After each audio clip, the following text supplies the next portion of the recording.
Hello and welcome. And firstly, I want to thank you all for your patience as we had to reschedule the presentation. I'm so glad you could make it today for this time. My name is Jillian Bloomfield. I work for the Environmental Leadership and Training Initiative at Yale University, or ELTI. And I'm here today with my colleague Saskia Santamaria, who will be helping facilitate the session. ELTI is an initiative of the Yale University School of the Environment, which receives generous support from ARCADIA, a charitable fund of Lisbet, Rausing, and Peter Baldwin. We're a global team of practitioners all around the world who work to train and support people from all different sectors and backgrounds to restore and conserve tropical forest landscapes using strategies that promote biodiversity and livelihoods.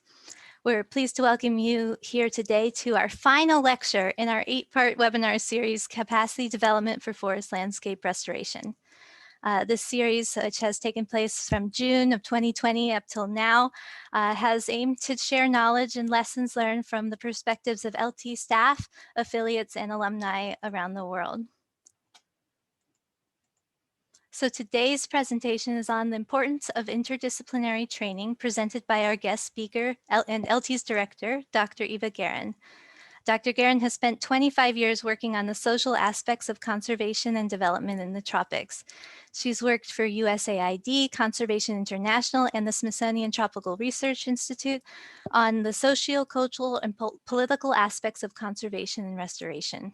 As director and principal investigator of ELTI since 2012. And prior to that, the Neotropics program coordinator of ELTI, Dr. Guerin has played a pivotal role in steering the interdisciplinary nature of ELTI's capacity development activities. So we're so glad to have her here today to wrap up our webinar series and offer this presentation on such an important topic.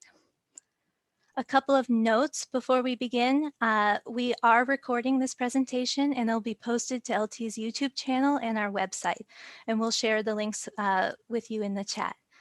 And also, please think of any questions you have during the presentation and submit them using the Q&A feature at the bottom.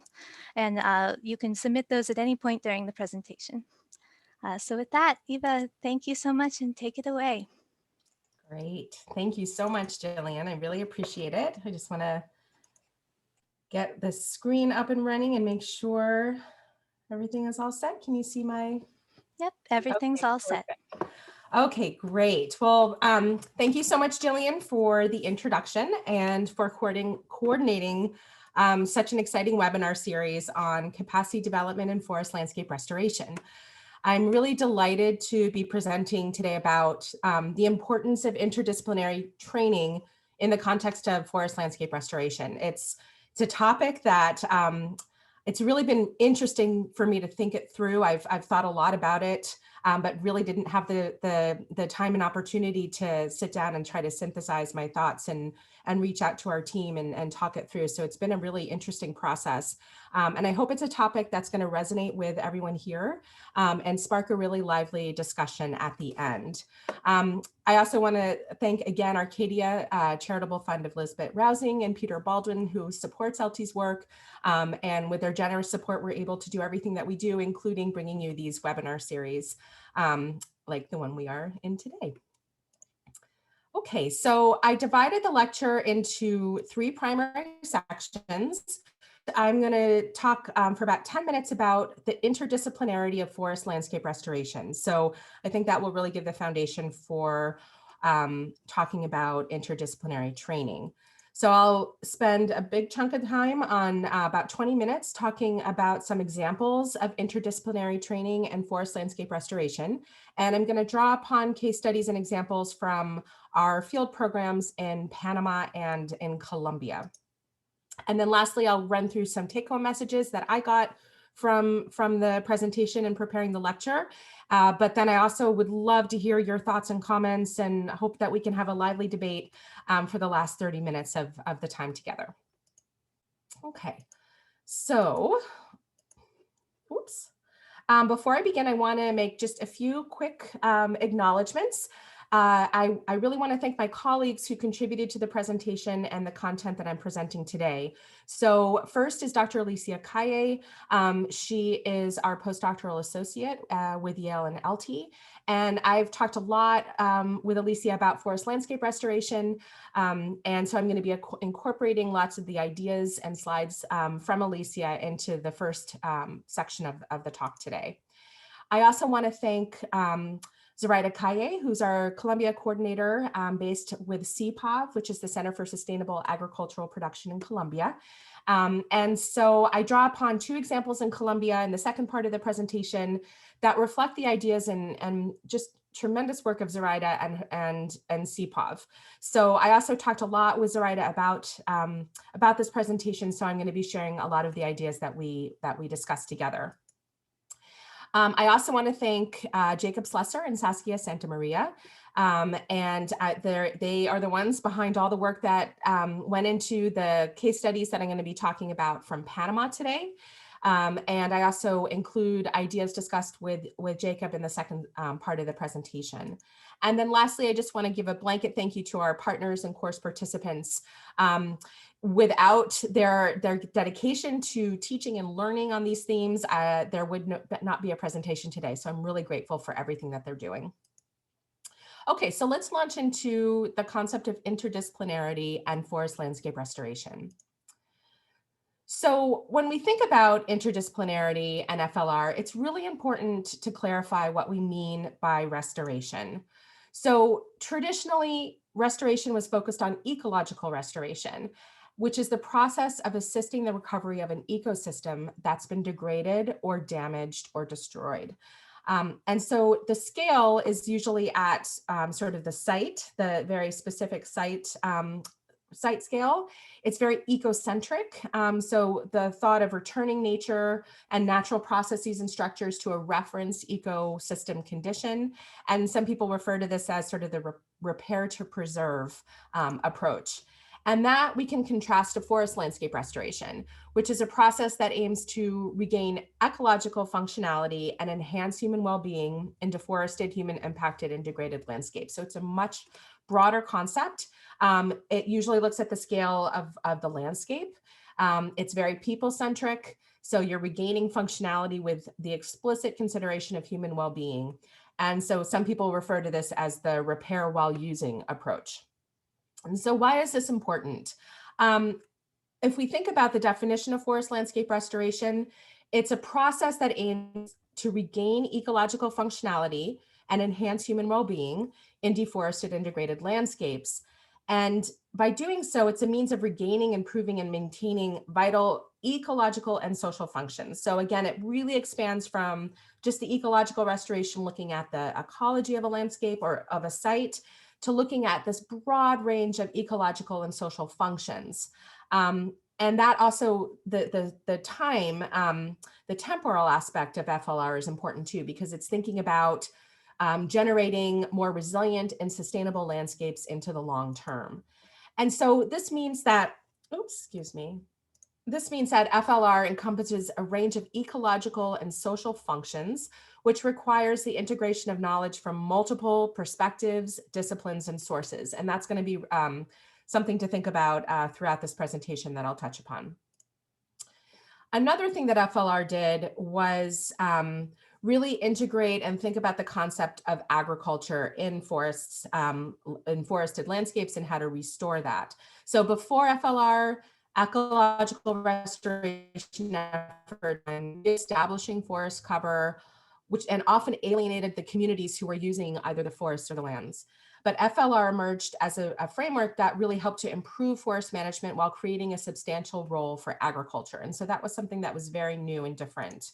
And so what did that do? It helped improve aspects of food security. It enabled the scale, it enabled practitioners to scale the uptake of restoration practices.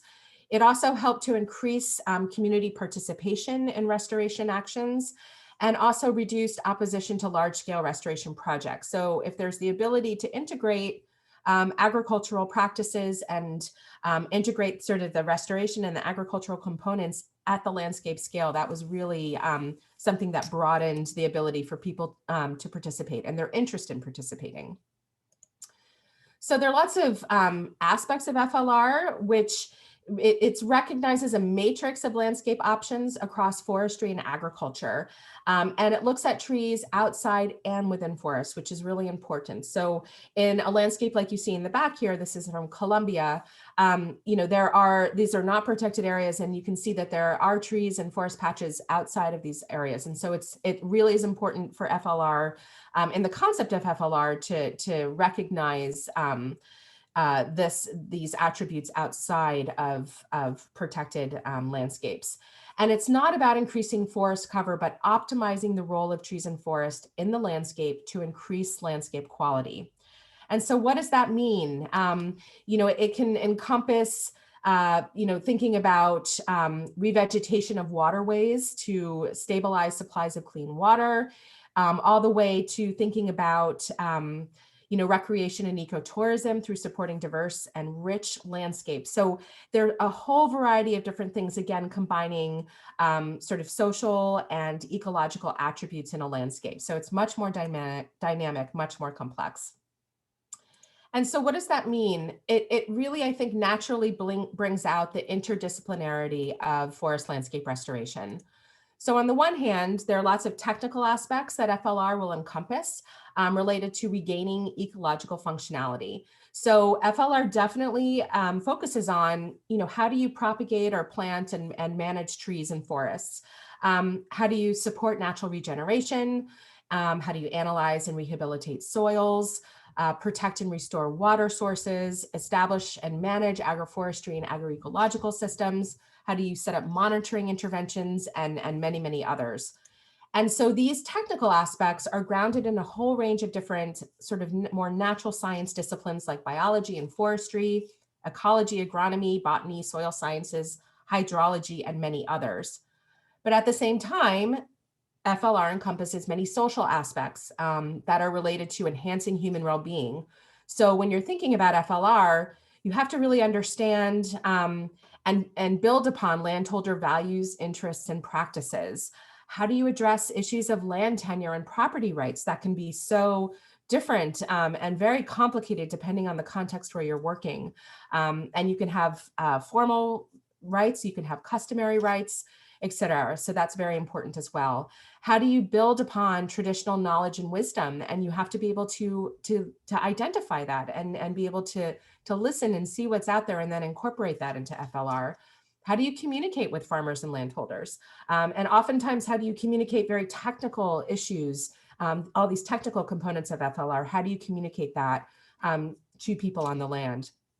And then also, how do you finance and manage interventions? So there are many other social aspects as well that fall under this category. And so that requires practitioners and others to think about sort of different components of disciplines like cultural anthropology, sociology, even psychology, political science, economics, philosophy. So you really have to draw upon a lot of different disciplines in both the natural and social sciences to address the complexities of forest landscape restoration. And so I also wanted to discuss how I was defining interdisciplinarity. And so I went on to Dr. Google and found a whole bunch of different definitions, which I thought were really interesting and helped me to think more about this. But I'll just highlight a few of them. So it's combining two or more academic disciplines into one activity, such as a research project. So that's a very traditional sort of understanding and definition. Creating something by thinking across, really like this one, because it was this idea of, you know, you're focusing on an issue, but you're trying to break down these boundaries so that you can deal with the issue and draw upon the different disciplines and perspectives that you need to resolve a problem or think about a problem. Crossing traditional boundaries, again, between academic disciplines or schools of thought. So this goes beyond just the concept of discipline, but different schools of thought and perspectives. Involving two or more academic, scientific, or artistic areas of knowledge. So I like that as well, because it's going beyond just the academic and the scientific, but also thinking about artistic aspects. So thinking about humanities, for example.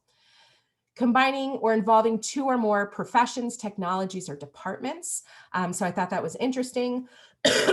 You know, it's not just professions, and but it's also thinking about technologies that people bring to the table, or different departments you can think about. Applying the knowledge gained in one discipline to another different discipline as a way to deepen the learning experience. So I like this as well, because you're thinking about, you know, you're deepening that learning experience. You're trying to understand these issues from a variety of different perspectives and worldviews.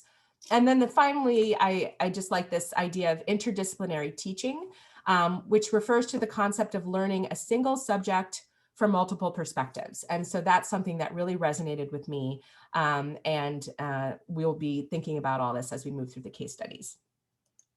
Okay, so now let's think about examples of interdisciplinary training and forest landscape restoration. So I broke this into two different parts. The first is I'm going to talk about two case studies from Colombia that really focus explicitly on integrating multiple disciplines into a single training event.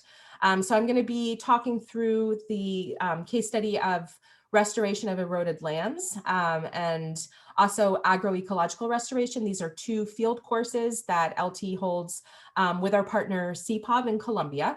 And so we'll walk through those. And they're really interesting case studies because they were designed by Zoraida Calle, who I had mentioned previously, very intentionally to draw upon different disciplines. And I'll explain what that means.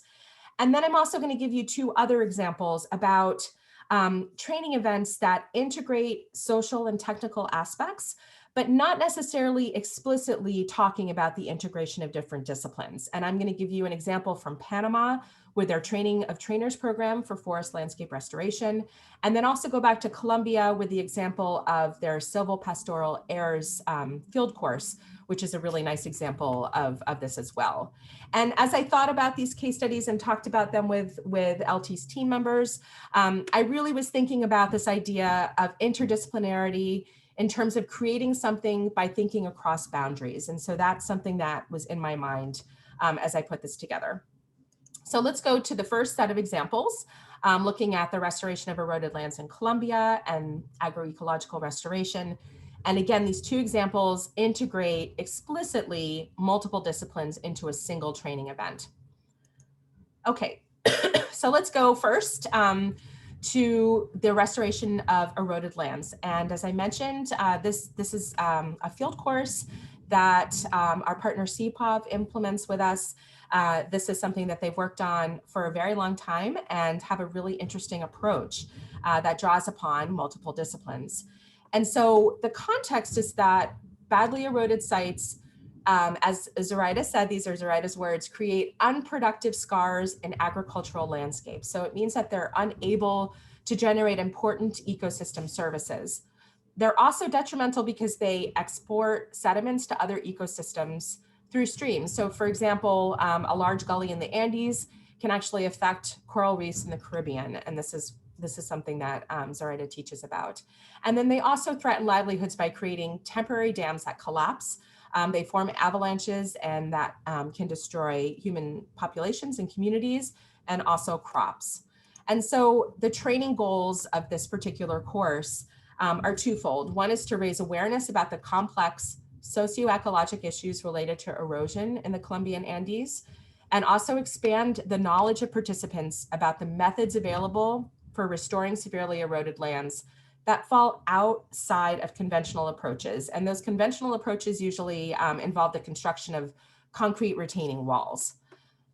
So this is the context, and these are the goals of the training. And so interesting, the approach that CPOV takes is to combine soil bioengineering techniques and high density planting with native species. And this approach allows for a fast and complete recovery of stability and vegetation in gullies and slopes. So let's walk through this. So on the one hand, it incorporates soil bioengineering, and it's really, it's a discipline of, or a subfield of civil engineering. that recognizes useful attributes in seeds and plant species. So it's an interesting component that they draw upon and integrate into the course. Additionally, Zoraida integrates aspects of ecological restoration into the course. So talking about central concepts of succession and disturbance and biodiversity. And so this is another sort of disciplinary perspective that is part of this training. And then additionally, they integrate detailed empirical knowledge from local farmers.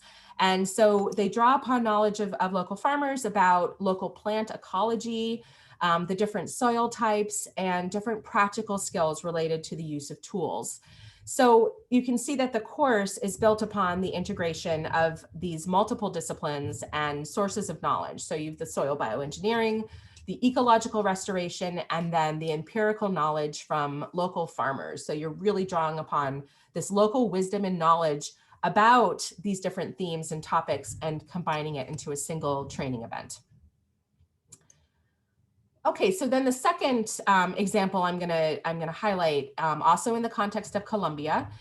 This is again with CPOV, our partner, primary partner in Colombia, but also with the El Atico Nature Reserve, which is in Valle de Cauca, and it's owned by the Molina family and is where they've implemented a range of agroecological and restoration strategies, including silvopastoral systems and organic sugarcane production. So these are our primary partners in this context with the agroecological restoration courses.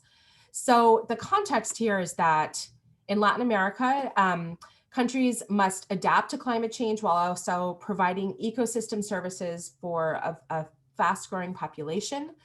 Resilient agroecosystems and rural landscapes will be better prepared to recover from different natural and human-induced disturbances. And this resiliency can be strengthened through a combination of sustainable agricultural practices based on the principles of agroecology and ecological restoration that enhance biodiversity and ecosystem services. So in this particular example, the training goal is to foster a conversation between two disciplines, and in this case, it's agroecology and ecological restoration, that envision the transformation of farms and landscapes for the well-being of rural communities in a renewed relationship with nature. So this is, again, the work of Zoraida Calle and CPOV and El Atico and many others who have worked very hard to bring together these different concepts into a single training event. And so what does this look like? If we think about the approach, the idea is to present the principles of agroecology and ecological restoration, and then explore the complementarities and synergies between these two different disciplines. And it's interesting because agroecology in and of itself, as I was talking about with Zoraida, it's inherently multidisciplinary. And so it draws upon different sciences like agronomy, ecology, environmental science, sociology, economics, history, and many others. So it's a really interesting field in and of itself.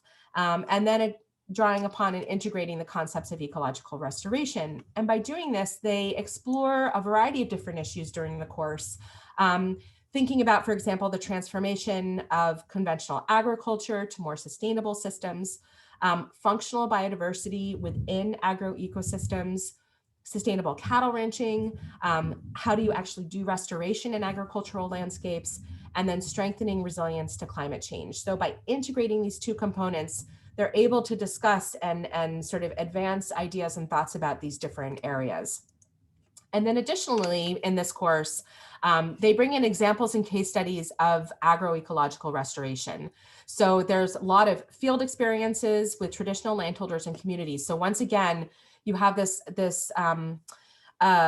integration of local knowledge and wisdom. So people can actually learn about these disciplinary concepts in the field from people who are experimenting and innovating and doing things for a variety of reasons. So they might not talk about it in terms of these, technical concepts, but they are going to talk about their experiences and their wisdom and knowledge, and that is a wonderful way of having people learn about these really complex, interdisciplinary, multidisciplinary topics.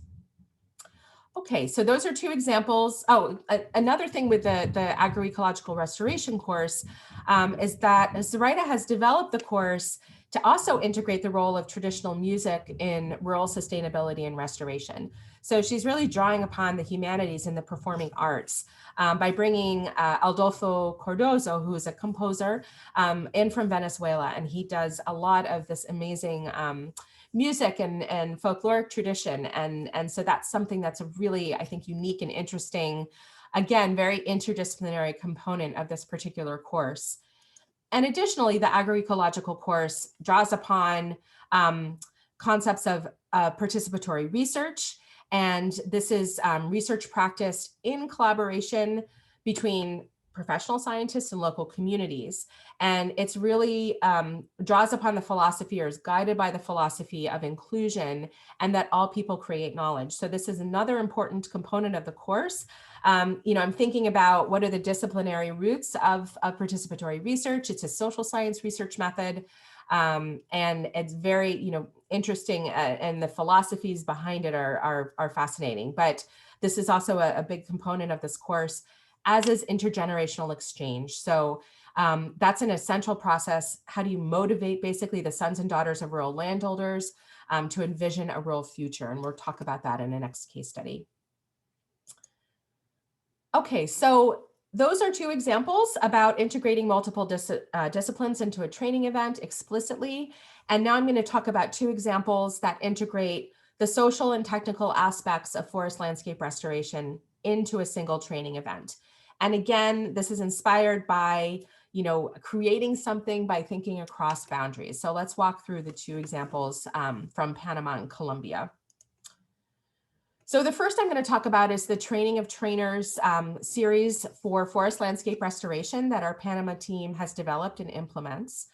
And they do this in collaboration with the Association of Livestock and Agro-Silvopastoral Producers of Petití, and they're referred to by the Spanish acronym APASPE. And so the context here is that in Panama's Azuero Peninsula, it's a dry tropical forest ecosystem it's dominated by conventional crop and cattle production, which together have caused extensive deforestation and water contamination. So the consequences when you combine that with a changing climate include water shortages for landholders, decreased agricultural productivity, and an overall sort of increased vulnerability, especially when you have really extreme climate conditions in this tropical dry forest climate, which has a very distinct rainy and dry season. And so you're seeing much longer, more prolonged dry seasons that are very stressful for people who are thriving within these landscapes and base their livelihoods on agricultural and crop cattle production. So the training goals are twofold. They developed courses to provide the technical skills needed to design and implement more sustainable land use practices that support traditional livelihoods. So they're trying to understand ways of building upon cattle ranching and agriculture and helping landholders to be able to maintain these livelihoods through more sustainable practices. But then they also focus this training on providing leadership skills to identify and teach other landholders in the region to replicate and manage these systems. So let me walk through what that means. So the approach that they take is to support extension agents and community counterparts. So you've got these two entities coming together in a training course to implement and replicate the establishment of silvopastoral and other on-farm restoration strategies by developing a combination of technical and leadership skill sets. So on the technical side, they train people on forest ecology and ecosystem services, forest degradation and limitations for restoration strategies in cattle ranching landscapes. They go through a whole, there's a spectrum of things that landholders can do. And so they explain what those are and really teach them about, how do these work? What are the technical aspects of setting up these kinds of systems on your farms?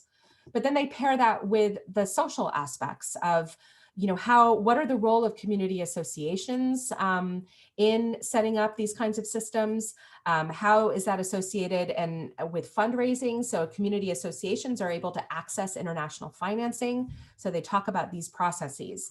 They also teach them how to identify landholders. So once they know how to set up these systems, they've set them up themselves, then the purpose of this training of training series is that they can go out and teach others how to do this.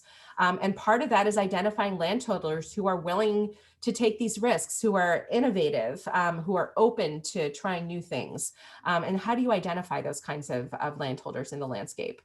How do you communicate technical concepts to farmers, to people who are, maybe don't have formal training or schooling, but you want to, they clearly are brilliant in the way that they manage their lands. And so how do you communicate scientific and technical concepts to this kind of audience? And then also, how do you develop model farm management plans? So that's another skill set that they teach in the training of training series. This event, this training program is also based upon local knowledge and wisdom. So the course has, theoretical components. They've got classroom time. They go out and see different things in the field. And one big component is that is farmer to farmer learning and teaching. And they do that with the Apaspe Association members, and they go out to their demonstration farms. And so this is an example. There are 2 Apaspe members here who are teaching others about what they did in their model farms.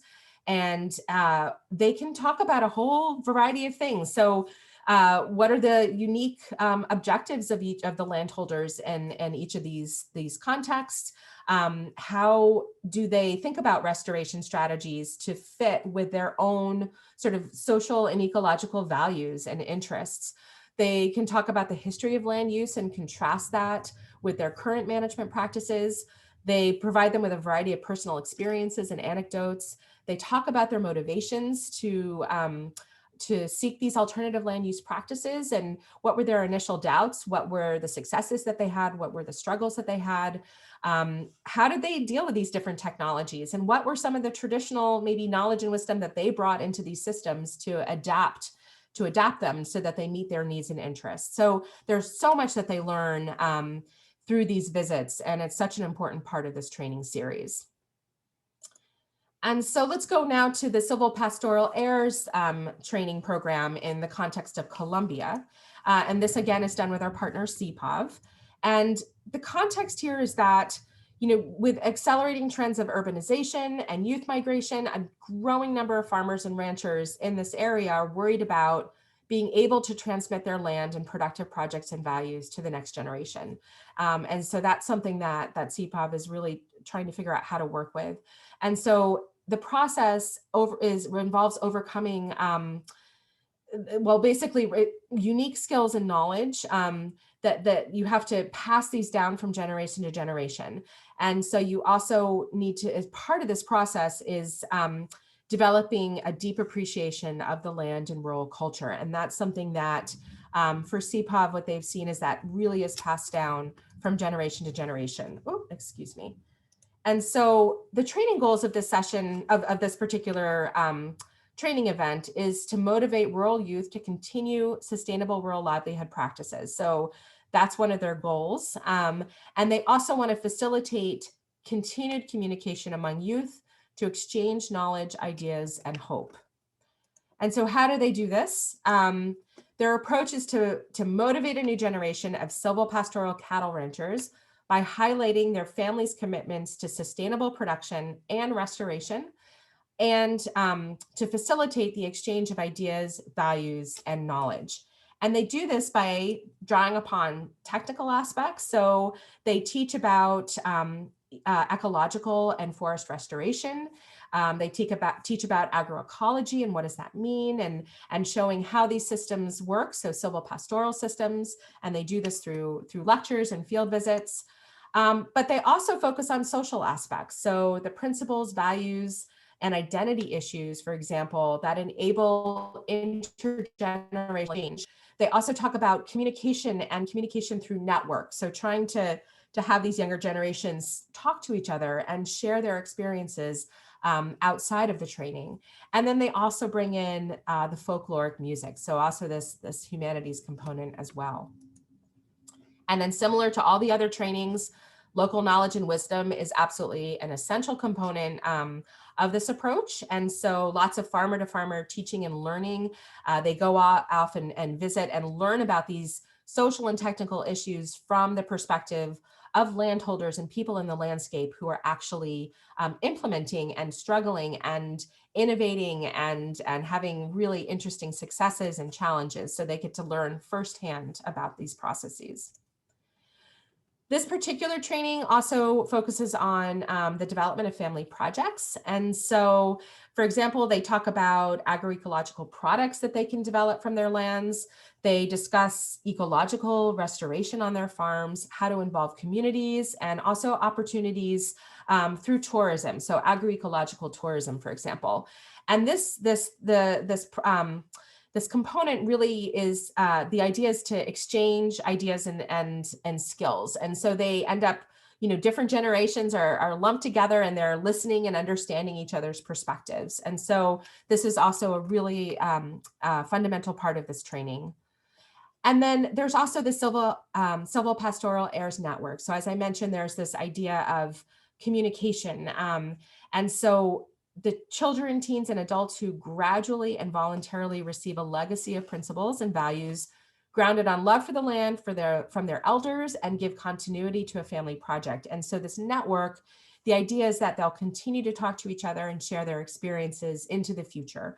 And so really be able to develop this sense of connection to the land that they've learned from older generations. Okay, so now I'm going to move on to some take-home messages, and then hopefully we can move to questions and have a lot of discussion. And so as I was writing the presentation and talking to my colleagues, there are 4 points that I want to point out. And I think it's just very clear that forest landscape restoration, it's inherently interdisciplinary. Sure, you can have training events that focus on just the technical aspects, but I really am starting to understand and see the value of training and capacity development efforts when they are designed explicitly to integrate theories and concepts from the natural, social, and applied sciences.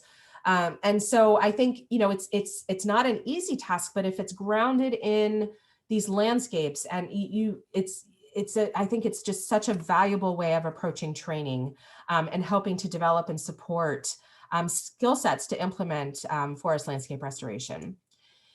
Also, as I showed, training can explicitly draw upon different disciplines. And so as we saw in the Columbia cases, Zoraida intentionally brought together different disciplines to solve a problem. But you can also address social themes that are grounded in various social and applied science disciplines. So, if you're talking about community cooperatives and fundraising and management and how do you teach others, these are social themes that definitely are grounded in different social and applied science disciplines, but just not explicitly discussed like that in a training event.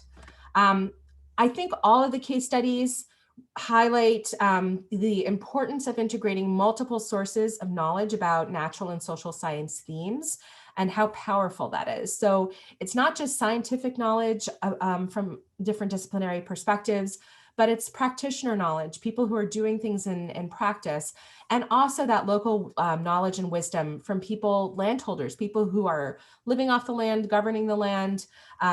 They're the ones that are really in it. And so bringing all these different perspectives together that touch upon all kinds of disciplinary areas is also very important.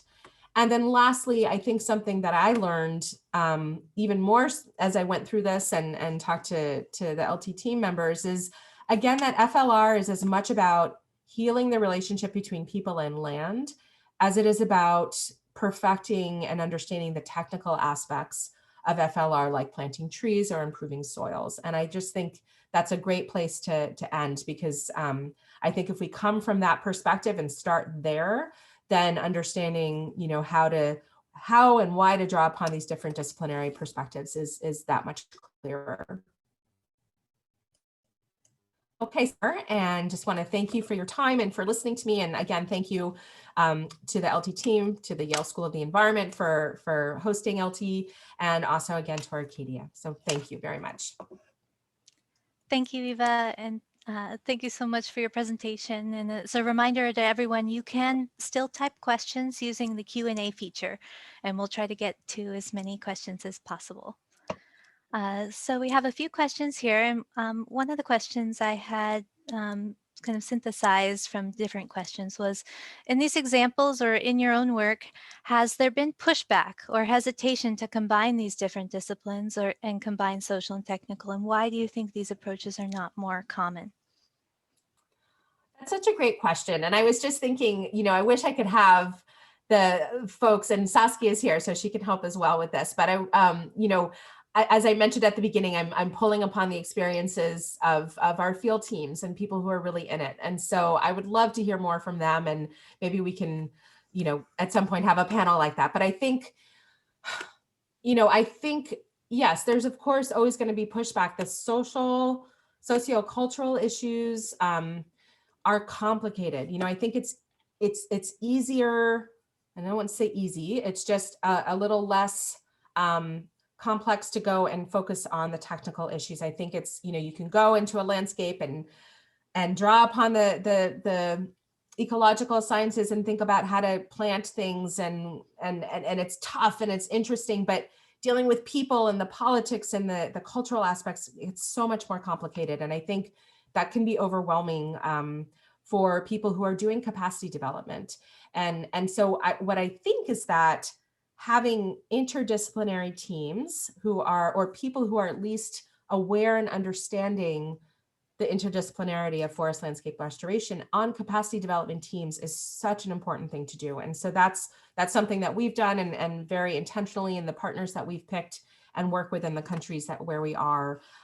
They're not only do they come from different backgrounds and perspectives, but they've also are very much sort of entrenched in the landscapes where we work. They have lots, hit years and decades of relationship building. So they really understand these processes. But I think, and Saskia, if you please feel free to jump in and add anything from your experiences in Panama. But I think it's just a hard topic. How do you address land tenure? How do you deal with cultural aspects? I think a lot of people don't know how to do that.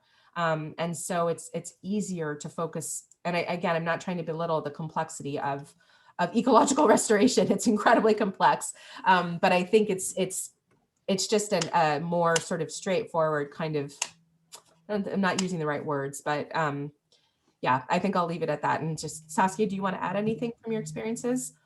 I would say that something that it's really important is to approach being very patient and also very observant of how things work in order that you can adjust your plan, because there's not like a recipe that you can do the same thing in every single place. It all depends on all these complexities that you're mentioning. And the first thing would be to, if it's, for example, the work that we've been able to do is been through, many years of working and these relationships. And also apart from being observant and having that patience, is also letting people know that you're also willing to learn from them. It's not us imposing what we think it's better for them, but also that sharing. It's not only the interdisciplinary within the people that are training, but also the ones that are receiving the training that can also teach us and help us adapt things so that it works better for them. And that would help us later on with another group. Yeah. One thing thank you so much, Saskia. That's absolutely, that's really important. And something that you brought up is, I think it doesn't happen as much because we've been very lucky with our funding from ARCADIA. We have been able to focus in areas and sort of situate ourselves in areas for a very long period of time, and connect with partners who have 30 plus years of relationship building in the areas where we work. And so we've been able to understand the complexity of doing forest landscape restoration and have been able to build relationships with landholders that enable us to integrate them into training events. I think a lot of funding is very restrictive, do this, figure out how, native trees into this landscape, train people to do it and move on. And that's just not how we've worked. And that is really only because of the kind of funding that we've been so lucky to have. And so I think that's a big point, and people just can't do the kind of work and focus on the sort of, the interdisciplinarity of these issues, because they don't have the time to do it based upon funding restrictions. Zoraida is also here in as one of the participants, and she wrote in to share that in her experience, if you offer a training course that is 100% focused on technical issues, the local people will still bring in the social issues because they know that they can't be separated. Oh, that's great. Thank you, Zoraida. So next question we have is, could you say a bit more about how you measure the impact of interdisciplinary training? Oh, well, that's a great question.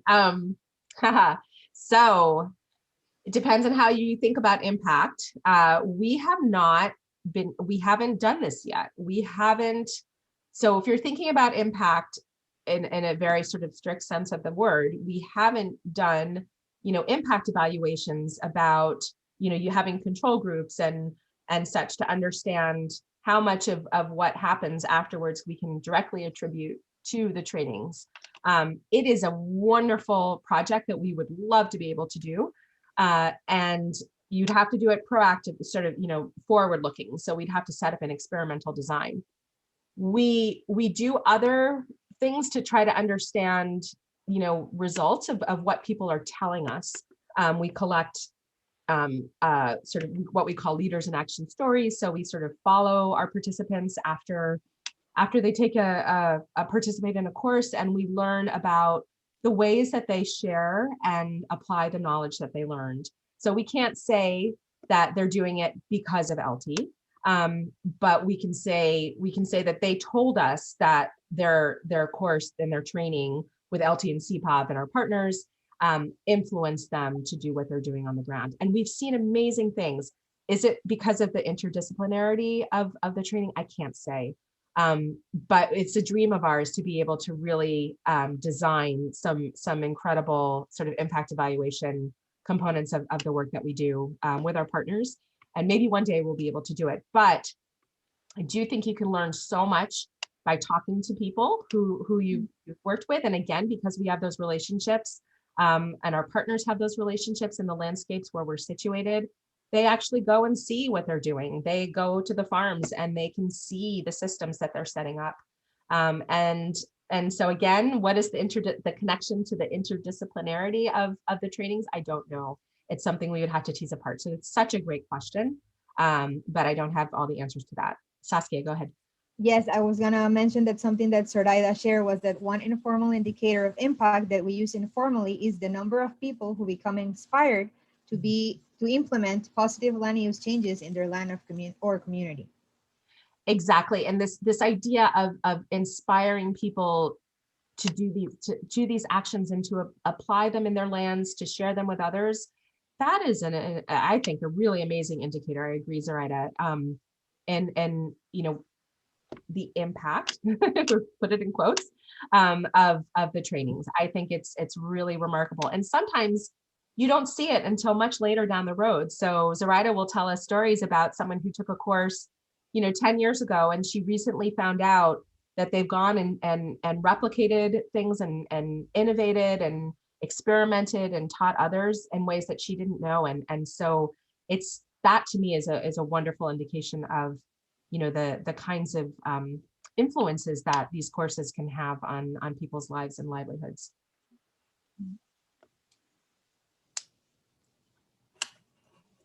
So another question, we still have time for one more. How hard was this process to develop the trust with the local stakeholders, specifically the local communities? It's a process. So I think it'd be interesting to talk, I can talk more about the Panama context because I did my postdoctoral research in that landscape and worked a lot with the farmers and the landholders who we work with and today who are part of that farmer association, APASFE, that I mentioned. And it takes years of living in those contexts, of sharing your life with them, of going out and learning about their lives. I mean, Saskia and Jake have been there gosh, how many years now? I mean, it's been at least a decade. Jake has lived in those communities through the Peace Corps and Peace Corps response. You have to build trust and respect, and it's a long process. And so we've been able to do that in Panama without sort of a primary, sort of piggybacking on a primary partner there. We've been able to develop those because of existing long-term research projects that are the Yale School of the Environment and the Smithsonian had established initially. And then, so we've had a long-term presence and relationship with landholders there. But our partners in CPOV, for example, Zoraida and Enrique Mauricio, they started CPOV, I think, over 30 years ago, and they have invested their time and building relationships with the landholders. Zoraida has an amazing participatory research project with youth from, I guess you probably did that about 20 years ago, Zoraida, in a community in the Andes a region called El Dovio. And those those youth are now technical staff members and team members of CPOV that do training and have these amazing agroecological systems and such. So it's decades and generations of relationship building. So if you can't do it on your own, like we've been able to do in Panama, then you need to find partners and really genuine people and practitioners like Zoraida and others at CPOV who are situated and invested in those landscapes and invested in developing those relationships over many decades. I also wanted to add about the importance of intergenerational exchange. And in that sense, what you mentioned about the civil pastoral heirs, one of the questions was if that's happening in other countries. And we know that apart from Colombia, other groups have been started in Chile. And they've worked with as many in Colombia, as many as like 20 families in these trainings where there's a youth member from the family and an older member from the family that go together to the training and exchange knowledge. Yeah. It's such an important theme. And I think, again, it's really overlooked. You know, we focus on how do you get trees in the ground and all, which are very important, but it's all these other aspects of restoration and forest landscape restoration that are so important. And so I think larger groups and organizations that are involved in FLR and supporting it are starting to understand the importance of these themes and these processes outside of just the technical. But again, you have to be able to enter into regions and areas and landscapes where there are relationships built either between yourself and that region and your organization, or working with partners who have those genuine, meaningful relationships that have been built over time.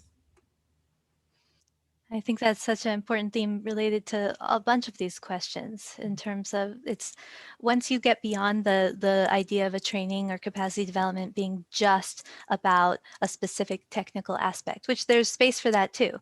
But for what we're trying to do, and Eva has shared throughout this presentation, is by incorporating all of these different social aspects, by intentionally combining different disciplines, and coming to a course or a training program not from just the perspective of conveying knowledge, but it being part of a process of exchange. That can change the mindset. It also changes how you measure things, whether you're going beyond just, say, trees in the ground to finding the stories and finding the inspiration and then the after effects that people are willing to share. Yeah, and I think these kinds of things have such an important lesson learned, or important things to think about when we're learning about efforts to plant, 1 trillion trees or restore 300 and however many millions of hectares around the globe. Really important initiatives. However, it's not just getting those trees in the ground. There are people in these landscapes. How are you going to work with the people? What about all these other issues that we've talked about in this presentation? How are you going to actually have people integrate trees and forests into their livelihood practices? That's what's the most important thing. And I don't think we talk about it enough yet. And so I hope that the presentation has shown how important this is and different ways that you can actually do it.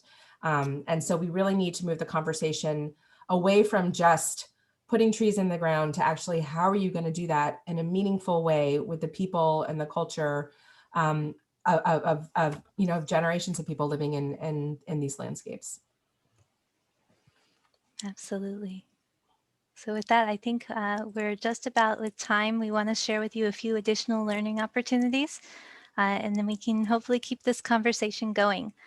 And while I present the last bit with some future opportunities, if you have thoughts on additional themes that you'd like to learn about or have us share in webinars, please write that in the chat. We'll be following up with the more formal survey to get your insights on your experiences in this program, or in this webinar series and ideas for the future. But in the meantime, if you have some thoughts right now, feel free to share in the chat. I know some of you wrote before you've attended all the webinars or some of the webinars, or some of you are coming for the first time. So we'd love to hear your thoughts. With that, we want to share that coming up in a few weeks, we have a new event to offer. It's a special event hosted by the Yale Forest Forum in collaboration with ELTI, and it's on connecting academia and the field, a discussion on integrating restoration scholarship and practice. Save the date and you can register now. We'll put the link in the chat. Basically, this event will be an excellent opportunity to hear from ELTI team members. Mentioned Eva Gehring, Alicia Kaye, Zoraida Kaye, who you've seen in our webinar series, along with Yale faculty members, including Dr. Carol Carpenter, Oswald Schmitz, Florencia Montanini, and Amy Vetter. So we'll have a panel kind of like this, but then we'll be able to have, by being 2 hours, we'll have breakout discussions to serve as a space for you all as participants to share your perspectives and experiences, followed by an introduction to ELTI's Tropical Restoration Library and other tools for bridging the gap between scholarship and practice. So I believe Saskia is putting that in the chat, and we encourage you to register now. Also, applications are open for our Tropical Forest Landscapes online certificate program. This program is a year-long program consisting of 4 8-week online courses, a capstone course throughout, and an optional field course in the tropics. And the program features Yale faculty members and speakers from around the world, including Dr. Gehring, who is one of the lead instructors of the People course. The program is designed for a very broad audience, and especially for any of you all who are interested in designing, implementing, and monitoring conservation and restoration initiatives. So the deadline's coming up soon. That's March 28th. And we'll put in the chat, these are the ways to find out more information, the Tropical Restoration Certificate website, and you can reach out to us via email if you have any questions. And finally, we're so happy that you were able to come to this, and that this is the formal conclusion of our Capacity Development for Forest Landscape Restoration webinar series. We've been together since June, and it's been a great experience. I really want to send a thank you to all of the speakers who put in a lot of time and dedication preparing these lectures for you all, and trying to find a way that we can share insights from what we're doing in a way that could be practical for you all to learn. So this can be the start of a conversation. Please don't hesitate to reach out to us. We're so excited to have gotten this opportunity to connect with you, and hope that it's just the beginning. So you can reach out to us. You can follow what we're doing on at lt.yale.edu or email us at lt@yale.edu. And so with that, I really thank you for joining us today. Hope you all stay safe and healthy, and hope you all take care. Bye, everyone.